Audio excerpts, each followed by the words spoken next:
Hey guys, this is रचित और आप देख रहे हैं स्टॉक्स डायरी। नाउ आज हम लोग एक चार्ट की बात कर रहे हैं। आज हम लोग बेसिस का आज पांचवा दिन है।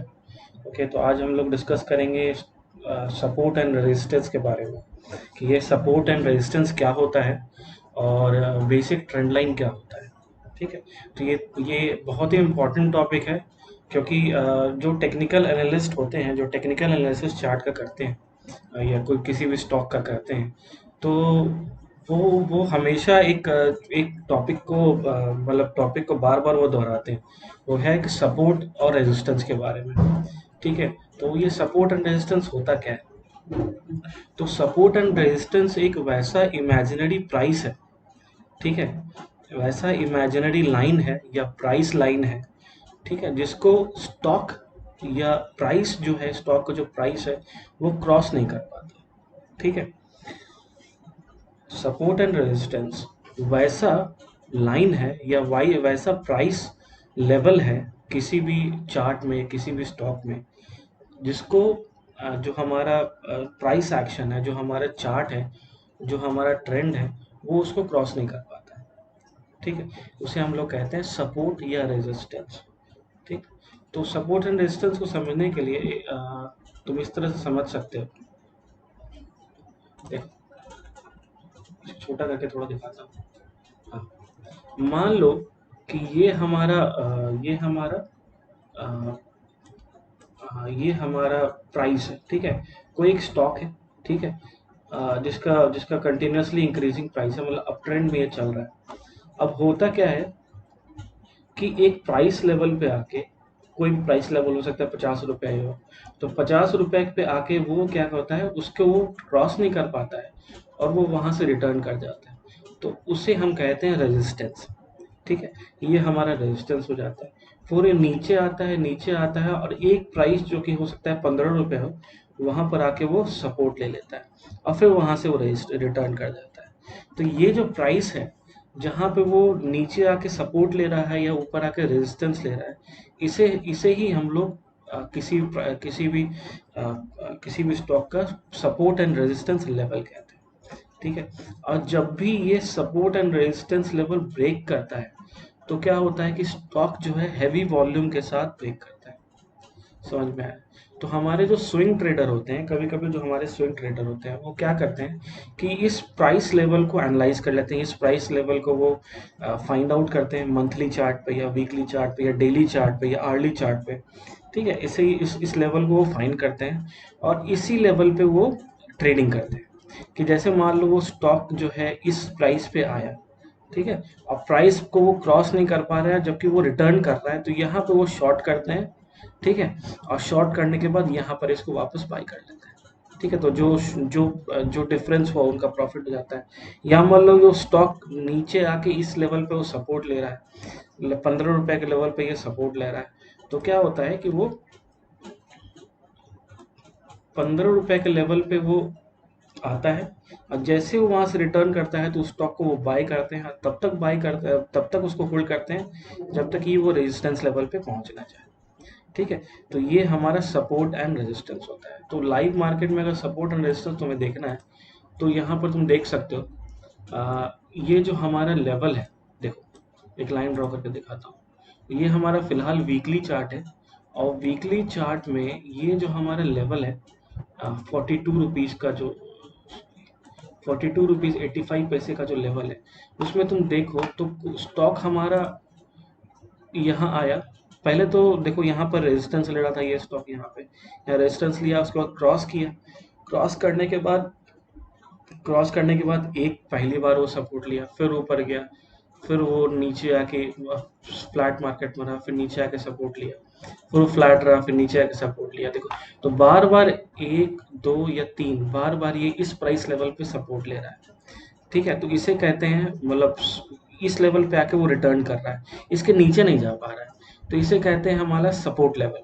और वही अगर चार्ट अगर ऊपर ड्रॉ कर लिया जाए, तो देखो ये चार्ट जो है, ये यहाँ से क्रॉस किया, इस प्राइस पे आके रेजिस्टेंस लिया, फिर वापस आया, नीचे आके सपोर्ट लिया 42.85 पे, फिर हायर गया और इस प्राइस को पे रेजिस्टेंस लिया। ठीक है, तो ये हमारा लेवल जो हो गया, जो हमारा लेवल है ये है 123.20, तो ये हमारा रेजिस्टेंस लेवल हो गया। अब एक चीज देखने वाली बात है, मैंने कहा था कि जब भी ये सपोर्ट लेवल को क्रॉस करता है, सपोर्ट या रेजिस्टेंस लेवल को चार्ट क्रॉस करेगा, सपोर्ट यहाँ पर भी ये सपोर्ट लिया है, तो ऐसा नहीं कि 100% तुम्हारा सपोर्ट मैच करेगा, प्लस माइनस 1% तो ऊपर नीचे होगा। जैसे यहाँ देखो ये यहाँ पर आके फिर वो वापस गया है, तो प्लस माइनस 1% तुम मानना होगा तुमको। यहाँ पे स्टॉक मार्केट में एक्चुअल एकदम एग्जैक्ट सपोर्ट एग्जैक्ट रेजिस्टेंस नहीं मिलता है, ठीक है, एक इमेजिनरी लाइन है। अब देखो यहाँ पर जैसे ही इस लेवल को ये क्रॉस किया, ओके, देखो यहाँ पर हैवी वॉल्यूम के साथ ये क्रॉस करता है, हाँ, इसे हमने कहते हैं ब्रेकआउट। ओके, इस लेवल को हम लोग कहते हैं ब्रेकआउट, मतलब वो अपने रेजिस्टेंस जो बन रहा था उस रेजिस्टेंस को ब्रेकआउट कर गया, है ना। और जैसे वो ब्रेकआउट करता है तो फिर वो और हाई और हाई और हाई बनाता है, ठीक है, और हाई बना रहा है। अच्छा, एक और देखने वाली बात है कि जरूरी नहीं कि ये जैसे ही ब्रेकआउट किया तो ऊपर ही ऊपर जाएगा। कभी कभी क्या होता है कि स्टॉक ब्रेकआउट देता है, ऊपर की ओर जाता है, और थोड़ी देर बाद ऊपर से नीचे ही लौट जाता है, मतलब ऊपर के लेवल को सस्टेन नहीं कर पाता है। उस जो ब्रेकआउट है उसको ब्रेकआउट को सस्टेन नहीं कर पाता है, वापस वो रिटर्न कर जाता है।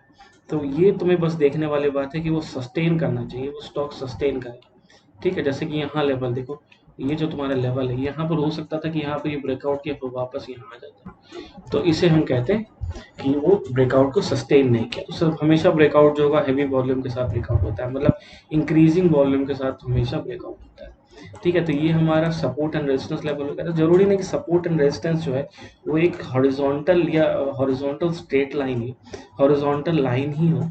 सपोर्ट एंड रेजिस्टेंस लेवल अगर तुम यहाँ देखो, इस जगह देखो, तो ये हमारा दूसरा जो लेवल है, ये देखो यहाँ पर भी एक इंक्लिनेशन इंक्लाइंड लाइन पे, ये पैरेलल चैनल पे ये सपोर्ट एंड रेजिस्टेंस ले रहा है। तो क्या होता है कि स्टॉक हमारा ऊपर से नीचे आया, ऊपर से नीचे आया, उसके बाद एक लेवल के बाद आके अप ट्रेंड में गया और सपोर्ट, ऊपर रेजिस्टेंस ले रहा है, नीचे सपोर्ट, अब वो रेजिस्टेंस का नीचे सपोर्ट। तो ये एक लेवल जो है ये एक चैनल के रूप में बना है, तो इसे भी हम लोग कहते हैं सपोर्ट एंड रेजिस्टेंस, इस तरह से भी बन सकता है, ठीक है। तो इस कंडीशन में क्या होता है, इस कंडीशन में लोग को क्या करना चाहिए कि नीचे सपोर्ट पे ध्यान देना चाहिए। जैसे उस सपोर्ट से क्रॉस करता है तो वहां पर बाई कर सकते हैं, और तब तक होल्ड कर सकते हैं जब तक ये चैनल को ब्रेक ना कर जाए, ठीक है। जब वो ऊपर से नीचे अगर ये चैनल को ब्रेक कर जाता है, जैसे ये यहाँ पर से ये चैनल को ये ब्रेक कर जाता है, ठीक है,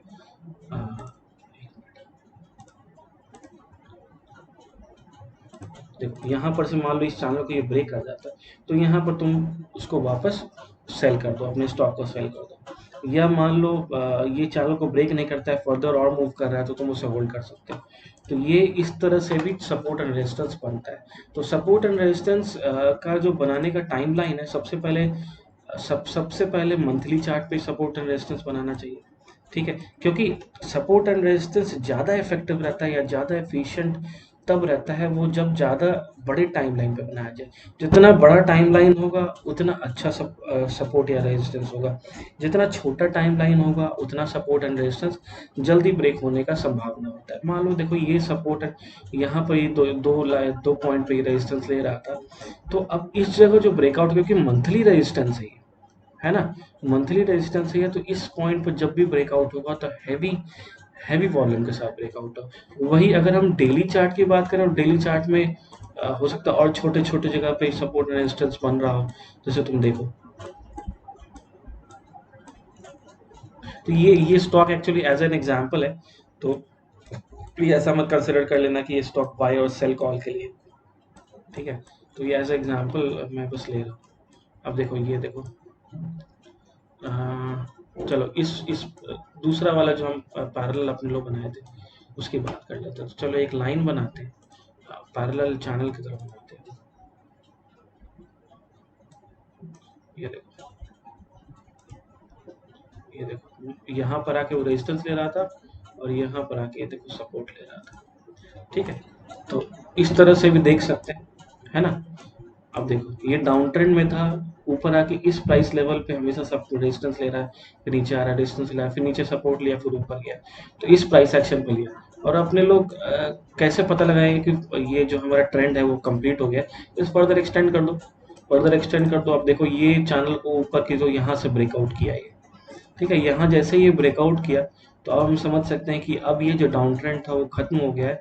हो सकता है कि अब थोड़े दिन फ्लैट मूवमेंट रहे, फ्लैट मूवमेंट भी हो सकता है, या प्राइस अप ट्रेंड की ओर बढ़ गया। ये बस देखने वाली बात है, देखो काफ़ी दिन तक ये फ्लैट मूवमेंट की तरफ रहा है, फ्लैट मूवमेंट की तरफ है। तो ये हमारा डेली चार्ट है। तो हमारा 15 मिनट चार्ट में भी देखो सपोर्ट एंड रेजिस्टेंस बनता है। तो 15 मिनट चार्ट पे अगर देखो, ये देखो, ये 15 मिनट चार्ट है, ठीक है। और ये जो लाइन है हमारा, ये जो लाइन है, ये एक रेजिस्टेंस लेवल हो जाता है।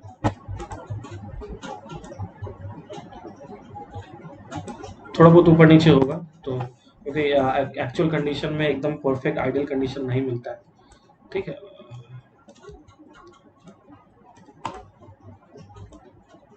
और ये हमारा हो जाता है सपोर्ट, तो ये हमारा सपोर्ट हो जाता है। तो ये 15 मिनट चार्ट पे भी बनाया जा सकता है, मगर 15 मिनट चार्ट या जो होता है हमारा छोटा टाइमलाइन पे जैसे जाओगे छोटे टाइमलाइन पे, तो वैसे ये जल्दी ब्रेकआउट होने का चांसेस होता है कि जल्दी ऊपर या नीचे ये ब्रेकआउट हो जाएगा। तो जितना ज़्यादा बड़ा टाइमलाइन उतना इफेक्टिव ये होता है। तो आज ही हमारा सपोर्ट एंड रेजिस्टेंस का ये था, वीडियो था। इस वीडियो को तुम लाइक कर सकते हो, लाइक करो। मेरे चैनल को प्लीज़ सब्सक्राइब करो। मेरे चैनल का नाम है स्टॉक डायरी, ठीक है। जो हमारे ट्रेडिंग व्यू के जो हमारे फॉलोअर्स हैं वो मुझे बेसिक्स के लिए तुम मुझे यूट्यूब पे भी तुम लाइक कर सकते हो और सब्सक्राइब कर सकते हो, ठीक है। तो हर हर जो हॉलीडेज़ पे मैं बेसिस का थोड़ा बहुत वीडियो बनाता हूँ। तो आज का तुम्हारा टास्क ये होगा, अगर तुम ये मेरे वीडियो को फॉलो करो तो तुम्हारा टास्क ये होगा कि तुम हर स्टॉक्स पे जाओ, तो तुम्हारा स्टॉक्स का एक वॉच लिस्ट बनाओ स्टॉक्स का, ठीक है, 500 स्टॉक्स का, और तुम उसका सपोर्ट एंड रेजिस्टेंस लेवल को तुम एनालाइज करो, ठीक है। ये तुम्हारा टास्क होगा।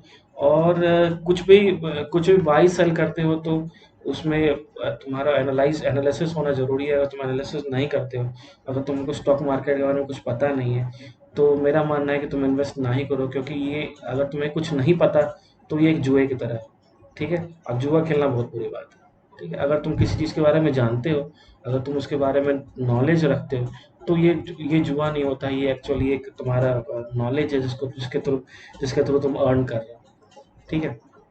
तो मेरा मानना है कि तुम सीख जाओ, है ना। जो मैं यहाँ बताता हूँ प्लीज़ तुम लाइव मार्केट में जाके सर्च करो, देखो सपोर्ट रेजिस्टेंस कहाँ लेवल बन रहा है, उसे तुम चाहो तो तुम बार बार टेस्ट करो, बार बार ये करो। और सीखने में यार काफ़ी टाइम लग जाता है। सीखो, ऐसा नहीं कि कुछ चुटकी बजाओगे और सीख जाओगे, सीखने में बहुत टाइम लगता है। तुम साल 2 साल, लोग 10-10 साल निकाल लेते हैं सीखते सीखते, ठीक है। तो जब तक तुम परफेक्ट ना हो जाओ, जब तक तुम परफेक्टली सीख ना जाओ, तुम अदर चैनल्स को भी सब्सक्राइब कर सकते हो। यूट्यूब बहुत सारे वीडियो सपोर्ट एंड रेजिस्टेंस पे, उनको भी तुम देखो और तुम सपोर्ट एंड रेजिस्टेंस के बारे में जानो, ठीक है।